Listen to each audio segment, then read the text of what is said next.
Den luna de dezembro, para o qual final de ano 2020, Ministro de Justiça, Sr. Randim Becker, faz uma visita de trabalho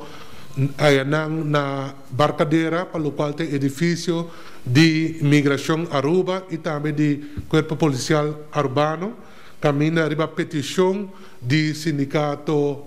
não que está representado na imigração a Hasiasaki.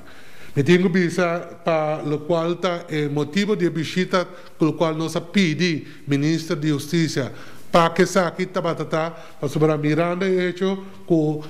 edifício com o Departamento de Imigração Aruba está trabalhando de Itame KPA nang espaço nang ta hopi limitado e hopi de edifício aqui caminha e dos departamentos aqui na aqui está trabalhando praticamente se buscar na rond de edifício aqui nenhum caminho de edifício aqui não te importa de exit. No momento que surge candela, é trabalhador que de edifício aqui, tem de duas portas que não pode sair fora dessa aqui. Essa aqui está assim, agora é uma situação muito séria, para que nós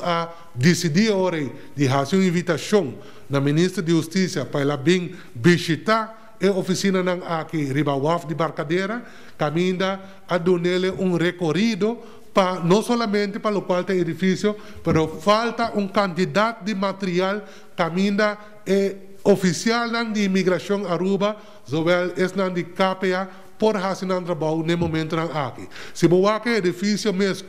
com ela pode trabalhar, dilante tem hack de wire, caminha não tem vista para lá. Simplesmente a construir edifício poni para imigração e KPA e nanan, pero